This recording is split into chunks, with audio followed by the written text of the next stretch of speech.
Ako si Lorena Pacamara Villanueva at ito ang kwento ng buhay ng pagiging guro ko. I'm Lorena Pacamara Villanueva. I'm 64 years old from Goa, Camarines Sur. I am in the teaching profession for 39 years, since 1986 up to the present.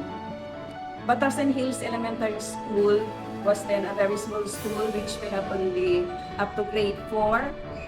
Then 3 years after, that was 1989, we had our first grade 6 class. So that was the time na meron kaming graduates ng grade 6. Then unfortunately, na kinuha ng city government yung dating Batasan Hills Elementary School sa baba ng Batasan because medyo risky dahil nasa earthquake zone yung school. That's why na-build yung President Corazon C. Aquino Elementary School dito na nga sa malaking school na ito, which we have 4 buildings. In 2010, Batasan Hills Elementary School was renamed after the late President Corazon Aquino. So that's why our school today is known as President Corazon C. Aquino. Short story lang, actually I'm not in the teaching profession talaga ang aking gusto kasi I want to be a field officer sa agriculture.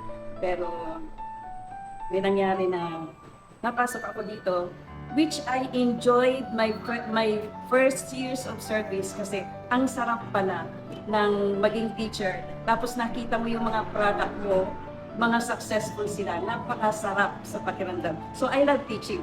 Sa trabaho naman, syempre matanda na, hindi ko naman pinagdaanan yung mga high-tech na gamit. Nakatutok pa rin ako sa tinatawag na MP1, MP2, which is Manila Paper 1, Manila Paper 2. Yun ang naging challenge. Sa family naman, I have 5 beautiful girls. Yung 4 ay married na. Yung bunso na lang ang single pa. Yung kaya ang nangyari, loan dito, loan si teacher doon, loan pa rin doon. Yun ang nangyari doon. Para masupport ang pag-aaral ng mga bata. For 39 long years ng masayang pagtuturo.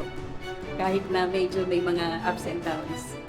So siguro, ang mamimiss ko yung daily routine na pag-gising sa umaga, I have to prepare myself kasi kailangan kong pumasok, kailangan kong pumunta sa school kasi may naghihintay ng mga bata, kailangan kong mag-prepare ng mga gagamitin sa pagtuturo. Yung siguro, kasi mag-stop na yun, parang siguro adjustment, hindi ko alam kung hanggang kailan mag-a-adjust ng katawan ko na hindi hahanap-hanapin yung ganung routine.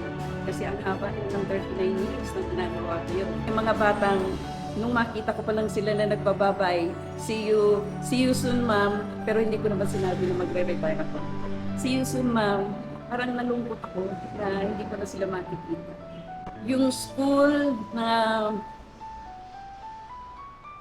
naging gabay ko at tumulong sa akin para mapagtapos ang mga anak ko, maiiwan ko na. Siyempre hindi ko na siya pwedeng balikan at my age. Saka yung mga taong naging parte ng journey ko sa buhay. Almost lahat ng kasama ko dito sa building na to na grade 5 teachers, kasi I am a grade 5 teacher, parang family kami, banded kami as one. Mamimiss ko sila. Ginaya ko lahat ng challenges.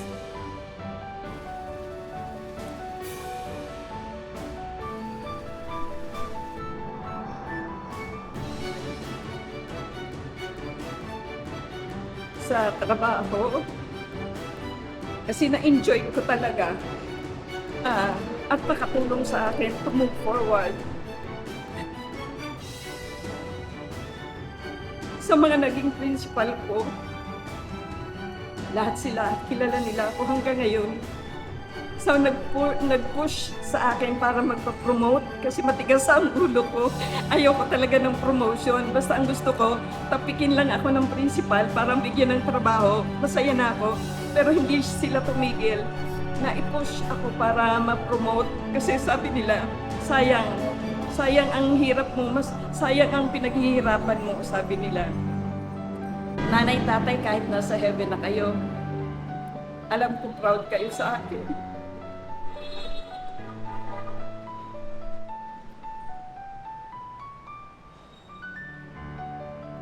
Kasi nakita niyo ko na nag-grow at hindi nasayang yung hirap ninyo para sa akin. Yung tatay ko na nagpapakahirap sa farm, kasi farmer ang tatay. Talagang grabe ang tiwala at ang taas ng pagtingin niya sa akin bilang isang anak. Proud na proud siya, yung numero unong proud sa akin. Nung graduation namin sa college, nasa ospital siya. Pinilit niyang lumabas, hindi ko inaasahan para lang mag-attend ng graduation ko. Love na love ko ang tatay. Nung mawala siya, hindi ko alam kung paano ko tatanggapin. Bigat.